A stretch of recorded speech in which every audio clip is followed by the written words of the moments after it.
Thank you also for being here, and I'm Cal Beisner, the president of the Cornwall Alliance for the Stewardship of Creation, and it's a real privilege for me to be able to speak to you here today. I'm going to make my remarks very simple. I'm not going to go into a lot of technology and details and whatnot.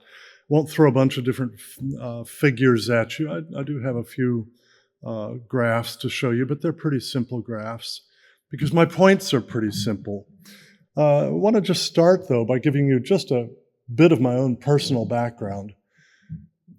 When I was a toddler, my father accepted a position with the U.S. State Department that moved us to Calcutta, India, where, among his other functions, he was partly in charge of managing the receipt and distribution of shipments of grain from the U.S. to India in the mid-1950s to attempt to prevent or to end famines that were happening all across India.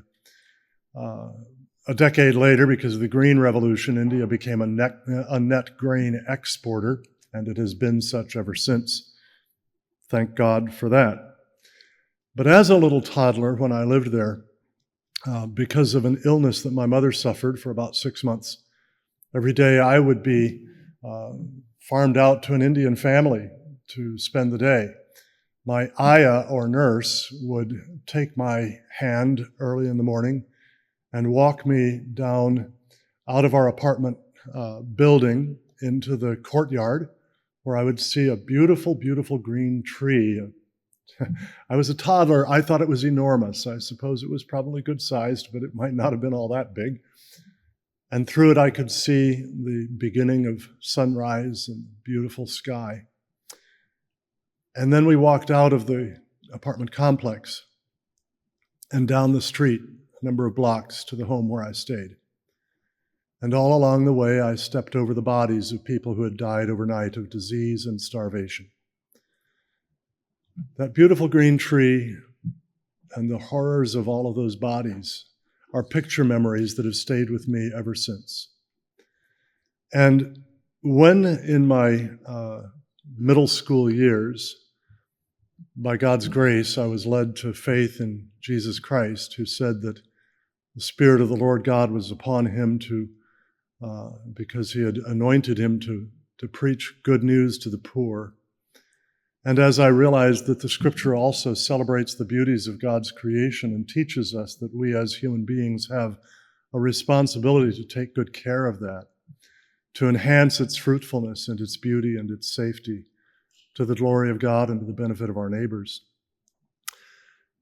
Eventually, as God had led me into work in economics, and then especially developmental and environmental economics, I realized that background in my very early childhood had given me some personal motivation, personal drive to address those two issues together.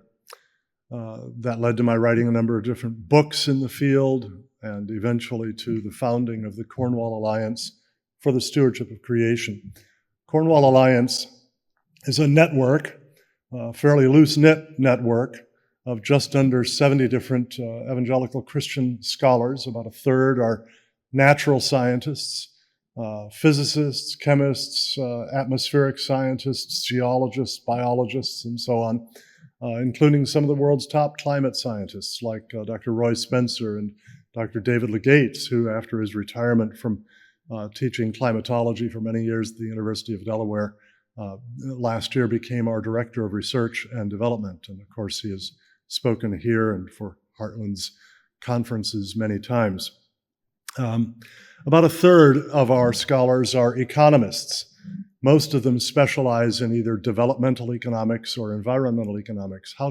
How can we apply the insights of good economics to addressing the problems of both environmental stewardship and economic development? And then the other third of our scholars are theologians, philosophers, ethicists, and ministry leaders, trying to integrate the insights of the economists and the scientists into an understanding of the kinds of policies, particularly that lift the poor out of poverty, and at the same time that care much for the earth. I'm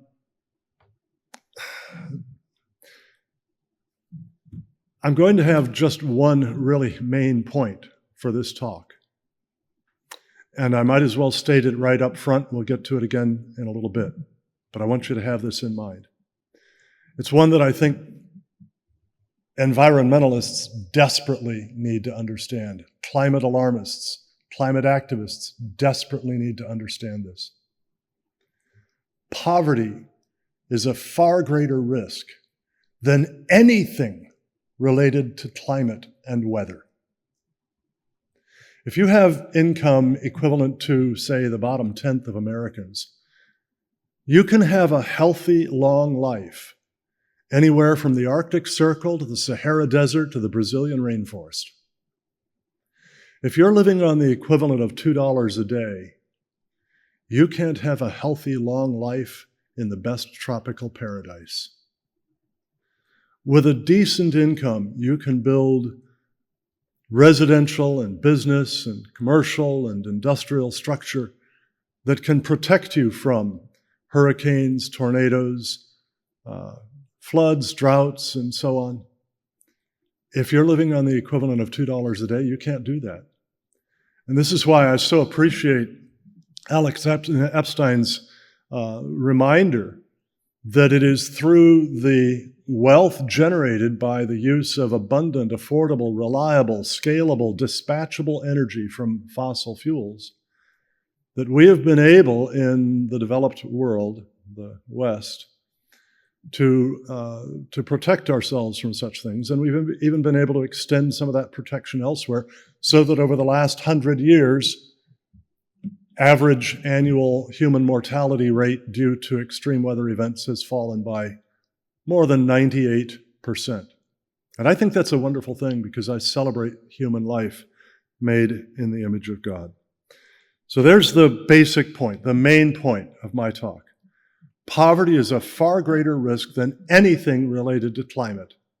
And it follows from that if you have to sacrifice the conquest of poverty to achieve whatever your climate goals might be, you're doing the wrong thing. You're making a trade-off that has far more harms than benefits. All right.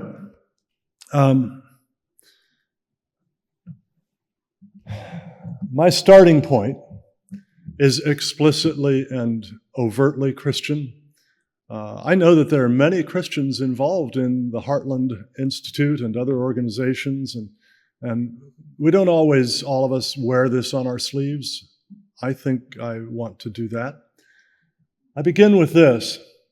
In the beginning, God created the heavens and the earth, and God saw all that he had made, and behold, it was very good. Now I ask you, if it was very good, should we expect that it is fragile, delicate, prone to being knocked into catastrophic conditions by relatively minor perturbations? Or should we expect that it would be robust, resilient, self-correcting? Would a good and wise architect design a building so that if someone leaned against one wall, its structural feedbacks would so magnify the stress of his weight that the building would collapse? I don't think so. Is it reasonable to think that God designed the climate system to be fragile, dominated by positive feedbacks that magnify any perturbation, leading to a runaway feedback loop with catastrophic results? I don't think so. Is it unreasonable to think God designed the climate system to be dominated by negative feedbacks that minimize stress from an external force, making it robust, resilient, and self-correcting? I don't think so. These climate feedbacks are analogous to a thermostat. cooling the planet when it begins to warm and warming it when it begins to cool. I think that's pretty well supported by some of the research by Dr. Lindzen and Dr. Spencer on cloud formation and how it responds to changes in temperature at the surface of the Earth. There is evidence that the Earth has warmed and cooled cyclically throughout its history, and that evidence is consistent with this view. And of course, Fred Singer and Dennis Avery's Unstoppable Global Warming Every 1,500 Years provides much of that evidence. I also think that natural resources are gifts from God, and they're not to be refused. Quick aside here, by the way, I actually probably shouldn't have put that natural resources. I should have put that raw materials. Raw materials don't become resources until human beings figure out ways to use them productively and to the service of human well-being. Before we figured out how to use oil first as an energy source and then for a variety of other uses, wherever it bubbled up out of the ground, it was just kind of a nuisance getting in the way. But I think that the scriptures teach us that resources or raw materials are put there by God for our use. In Job 28, we read, "Surely there is a mine for silver and a place where they refine gold. Iron is taken from the dust and copper is smelted from rock. Man puts an end to darkness, and to the farthest limit he searches out the rock and gloom and deep shadow. He sinks a shaft far from habitation, forgotten by the foot. They hang and swing to and fro from men. The earth, from it comes food, and underneath it is turned up as a fire. Its rocks are the source of sapphires, and its dust contains gold." Again, in Deuteronomy we read, "You shall keep the commandments of the Lord your God, to walk in his ways and to fear him. For the Lord your God is bringing you into a good land, a land of brooks of water, of fountains and springs, flowing forth in valleys and hills, a land of wheat and barley, of vines and fig trees and pomegranates, a land of olive oil and honey, a land where you will eat food without scarcity, in which you will not lack anything, a land whose stones are iron, and out of whose hills you can dig copper, and eventually lots of other minerals. When you have eaten and are satisfied, you shall bless the Lord your God for the good land which he has given you." And it is sad to me that so much of the environmental movement, instead of blessing the Lord their God for the good minerals that he's given us out of the earth, instead curses the use of those minerals as if somehow they were a problem. But is all that he made really good? What about fossil fuels or fossil fools? Are we fools for using fossil fuels? And of course, we know the worldwide protest against these things. Is all that he made really good? Well, I really appreciated, again, Alex Epstein's insistence that we look at benefits and side effects, and we weigh the two against each other. Now, he focused primarily on the fertilization effect of added CO2 in the atmosphere. But I think when we talk about the so-called social cost of carbon, we need to remember it's not just CO2 added to the atmosphere, it's everything else we get from fossil fuels, from all that energy that we generate and use. There is a near perfect correlation between fossil fuel use and life expectancy. There is a near perfect correlation between prosperity and carbon fuel use. They go hand in hand. And if you want to figure out roughly where we would be in terms of GDP per capita, if we were to achieve various different goals in the reduction of carbon use, just go backward on that timeline and see where we would be. Life expectancy and CO2 emissions per capita go hand in hand.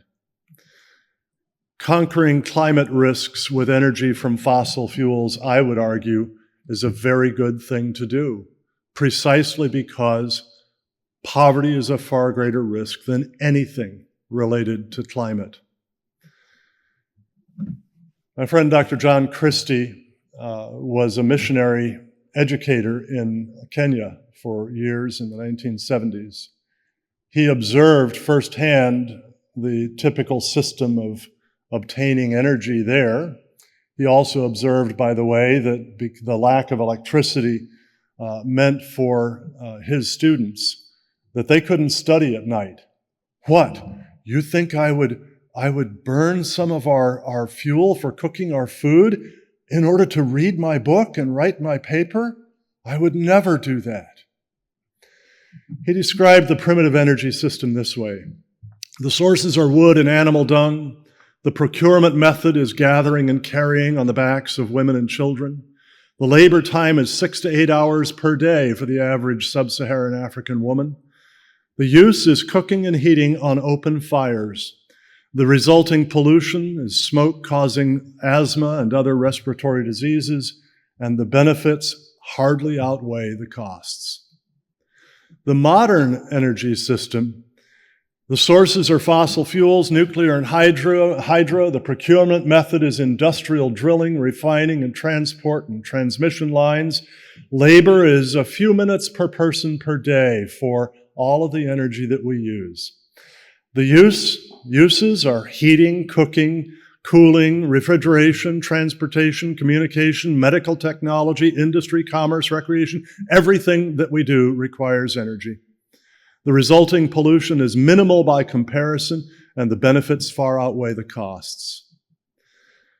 Back to theology and ethics, Jesus said the Spirit of the Lord was upon him because he had anointed him to preach good news to the poor.